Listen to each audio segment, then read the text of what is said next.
kemudian kita lakukan langkah-langkah dengan gelar perkara dan lain-lain, belum tercukupinya ya, terpenuhi unsur untuk 154A KUH pidana. Maka sekira bulan Februari akhir tahun 2018 ini, penyidik di Reskrim Polda Jabar telah menghentikan, tentunya karena tidak terpenuhi unsur, maka tidak cukup alat bukti untuk proses ini dilanjutkan. Mengatakan sudah sejak bulan Februari ya, atau bulan Maret, Februari lah katakan Februari, bahwa ini sudah SP3. Apa kemudian ketika ini muncul ke media, muncul ke publik, ini sudah SP3, apa kemudian respon dari tim pengacara Ibu Sukma, atau mungkin sejak awal belum tahu, bahwa baru tahu belakangan ini saja, Pak? Ya, pertama Ibu Sukma sendiri, bahkan juga masyarakat yang selama ini selalu mendukung langkah yang dilakukan oleh Ibu Sukma, kami tim penasihat hukum juga semua kaget. Karena tidak pernah dapat informasi sama sekali dari pihak kepolisian bahwa kasus ini akan mengarah kepada penghentian penyidikan. Beberapa waktu yang lalu masih ada pertemuan komunikasi antara pihak Mabes Polri dengan Ibu Sukma. Itu kapan itu, Bang? Kalau tidak salah sekitar 3 minggu atau 4 minggu yang lalu. Tidak ada satupun informasi yang membuka bahwa kasus ini telah dihentikan. Oke, jadi dalam pertemuan tersebut tidak ada informasi bahwa kasus ini dihentikan kepada sama tim sekali pengacara tidak ada. Ibu Sukmawati. Nah, jadi sekarang ini muncul berita bahwa kasus ini dihentikan pun Ibu Sukma sebagai pelapor terutama, bahkan masyarakat juga yang mendukung langkah yang dilakukan ini tidak mendapatkan penjelasan sama sekali. Padahal peristiwanya sudah terjadi dari bulan Februari katanya. Nah, dari posisi Ibu Sukma, kalau memang ini dihentikan, seharusnya Ibu Sukma diundang dan didengar. Apakah Ibu Sukma masih punya informasi yang bisa menyumbang atau memberikan tambahan untuk melengkapi apa yang dianggap sebagai masih kurang. Ini sama sekali tidak Jadi terjadi. Bang Petrus atau mungkin Ibu Sukma baru tahunya ketika dia muncul ke media? Baru tahu ketika Artinya baru-baru muncul ini di media. saja? Baru-baru ini. Jadi ini suatu kabar yang betul-betul, ya banyak orang menyatakan bahwa Indonesia berduka atas informasi ini. Oke, ini pihak kepolisian mengatakan bahwa tidak memenuhi unsur pidana, tidak ada minimal 2 alat bukti seperti yang dikatakan ya. Artinya seperti apa respon kemudian dari tim pengacara? Ini yang kita tidak percaya. Pertama karena pada waktu peristiwa ini dilaporkan sampai pada pemberian status tersangka kepada Rizik Syihab, itu polisi menjelaskan bahwa unsur pidana terpenuhi. Ini sudah masuk kategori peristiwa pidana. Tinggal mencari tambahan bukti untuk menentukan tersangkanya. Nah, pada bulan Januari ketika ditetapkan status tersangka, menurut kita dan juga menurut KUHAP, bukti minimal 2 alat bukti sudah tercukupi sehingga diberi status tersangka itu. Yang dibawa oleh tim kuasa hukum apa saja alat buktinya yang disertakan? Itu rekaman video itu yang beredar luas itu. Itulah yang diserahkan. Bahwa kemudian saat ini polisi mengatakan itu tidak cukup untuk memenuhi unsur pidana, meskipun ini hak subjektivitas penyidik ya dalam proses hukum ya. Jadi kalaupun memang belum cukup, tanggung jawab polisi untuk mencukupi itu. Bukan dibebankan kepada pelapor atau masyarakat. Memang dalam banyak kasus polisi banyak hal membebankan pembuktian itu oleh masyarakat pelapor. Padahal itu tugas polisi. Untuk memenuhi atau mendapatkan kembali alat bukti ya, untuk kemudian ini bisa Itu tugas polisi karena mereka punya wewenang, mereka diberikan hak oleh undang-undang untuk masuk di mana saja guna mendapatkan bukti itu. Oke, jadi belum ada penjelasan dari pihak kepolisian kepada tim kuasa hukum dan justru baru tahu ketika ini muncul ke media. Ditarik bahwa jangan-jangan ini sebuah kompromi politik, begitu tidak sepenuhnya murni hukum dan lain sebagainya. Tanggapan dari tim kuasa hukum Ibu Sukma atau Bu Sukma sendiri seperti apa? Ya, pertama begini ya. Ada kecurigaan di sana juga tidak, Bang? Pada posisi Rizik Syihab itu hak ya. Undang-undang memungkinkan sebuah status tersangka atau sebuah penyidikan bisa dihentikan. Itu normatif dan itu hak. Tetapi pada sisi yang lain, polisi mengambil sikap penghentian penyidikan terhadap kasus ini tanpa mengundang pihak pelapor. Ya, apalagi kasus ini kan bukan kepentingan pribadi Ibu Sukma. Kasus ini kan menyangkut kehormatan negara, ya, harga diri bangsa ini, karena ini menyangkut lambang negara Garuda Pancasila.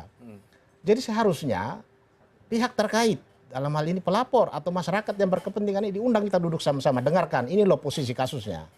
Ini sama sekali tidak terjadi, sehingga kalau kemudian masyarakat mencurigai seakan-akan ini ada semacam permainan politik, bisa saja masuk ke sana.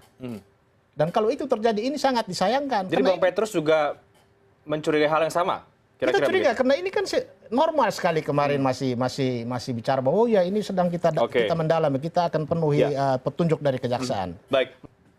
Tetapi bahwa namanya SP3, apalagi ini banyak hal yang tidak terbuka.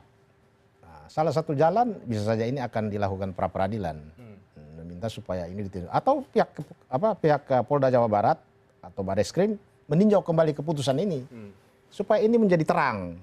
Ya, kendalanya di mana? Sampai sekarang kan kita belum tahu kendalanya di mana. Apakah ini bukan peristiwa pidana, atau ini memang tidak cukup bukti, atau perkara ini ditutup demi hukum, misalnya karena sudah daluarsa, atau tersangkanya berhalangan tetap atau meninggal, atau karena sebab lain. Tapi yang jelas unsur pidana menurut Anda tetap ada di dalamnya itu. Ini kan sudah sampai ada penetapan tersangka. Berarti peristiwa pidananya sudah jelas, unsurnya terpenuhi, buktinya paling tidak 2 itu sudah ada. Hak jawab paling tidak ya, atau ingin tahu seperti apa kasus ini akan berkembang selanjutnya? Ya, ada beberapa langkah yang sedang disiapkan. Pertama, minta klarifikasi ke Bareskrim Mabes Polri. Apakah betul ini sudah dilakukan SP3? Karena sampai sekarang kan hanya dengar kata orang. Bahkan ada sebagian orang menganggap ini berita bohong. Yang kedua, kalau memang itu betul, tetap kita minta Polri supaya meninjau kembali. Ya, tentu dengan batas waktu. Kalau itu juga tidak, maka pra peradilan merupakan langkah terakhir yang akan kita lakukan. Nah, terus terkait dengan pembicaraan seperti tadi bahwa barter atau tukar guling, memang pernah ada yang datang menemui Ibu Sukma. Siapa dan apa kemudian? Ada pihak-pihak yang datang menawarkan kita barter, selesai di sini, tidak saling menuntut. Pihak-pihaknya teman-teman Bang Novel atau siapa ini? Tidak. Bukan. Ada pihak lain. Ada pihak lain. Nah, Ibu Sukma dengan tegas menyatakan tidak bisa. Ini berbeda, 2 hal yang berbeda, 2 kasus yang berbeda. Silakan, saya akan menghadapi, dan ini pun dia tetap menuntut. Itu kapan peristiwa itu terjadi? Ya, belum lama inilah. Belum lama ini. Sebelum kemudian tahu bahwa ini SP3? Sebelum. Oke. Sebelum. Artinya sampai dengan saat ini baik dari pihak Bapak itu atau mungkin Bang Novel belum membaca surat SP3 itu ya, atau belum menerima ya? Belum menerima. Oke. Belum menerima. Oke, ini kemudian juga menjadi pembahasan kita pada malam hari. Seperti apa sebenarnya tanda tanya di balik dari SP3 ini. Terakhir, mungkin Mas Henry, akan seperti apa ini kemudian kasus ini kalau kita tarik ke politik, kita tarik lagi ke Pilpres 2019, lagi-lagi ini tentu akan terus dibahanakan kalau tadi bahasanya. Mas Henry. Kita tarik dulu Polri ya, karena saya yakin mereka profesional dalam hal ini gitu. Apapun itu, apakah SP3-nya dari Februari maupun SP3 yang baru keluarkan ini. Tapi kan Polri punya atasan gitu kan. Nah, atasan ini atasannya Polri ya pemain-pemain politik gitu di negeri ini. Jadi ya saya sih kalau ditanya begitu Mas Reinhardt, tebakan saya sih dari sisi politiknya akan mengandalkan hilangnya pemberitaan di media aja. Gitu. Tapi kalau dari kasus hukumnya saya kurang paham karena saya bukan ahlinya. Tapi kan bisa saya nanti setelah ini Pak Petrus berbicara dengan Bu Sukma, kemudian Habib Novel juga bicara dengan Habib Rizik, kan kita nggak tahu juga nanti hasilnya gimana. Saya sih yakin dua-duanya pengennya Indonesia damai sih. Oke. Bang Novel, terakhir setelah ini SP3 ada rencana dari Habib Rizik mungkin atau dari Rizik Sihab untuk kembali ke Indonesia? Mungkin jadi insya Allah mudah-mudahan satu lepas gugur kasus hukumnya, tinggal menunggu satu lagi. Jadi masih ada beberapa kasus lagi yang mudah-mudahan Polri ini sadar untuk menjalin kebersamaan, persatuan bangsa, karena ini berbahaya. Mengkriminalisasi ulama ini karena ulama ini sangat banyak pengikutnya. Untuk itu kita meminta kepada Kapolri atau kepada Presiden untuk segera menuntaskan, menyelesaikan, menghentikan kasus semua Habib Rizik dan aktivis lainnya yang ketika berkaitan dengan pilkada dan pemilu ataupun pilpres. Kita minta dihentikan seluruhnya. Baik, terima kasih Novel Bamukmin, Humas PA 212 sudah hadir di Prime News pada malam hari. Terima kasih Bang Novel, terima kasih Mas Henry sudah hadir, terima kasih Bang Petrus. Kita akan tunggu nanti seperti apa babak berikutnya. Kalau memang ini bukan nuansa politis, semoga demikian. Kalau memang ini hukum pidana, semoga masing-masing pihak bisa memberikan bukti-bukti selanjutnya setelah ini. Dan tentu kita menunggu ketegasan dari pihak kepolisian. Terima kasih sekali lagi dan Prime News akan segera kembali saat lagi, tetaplah bersama kami.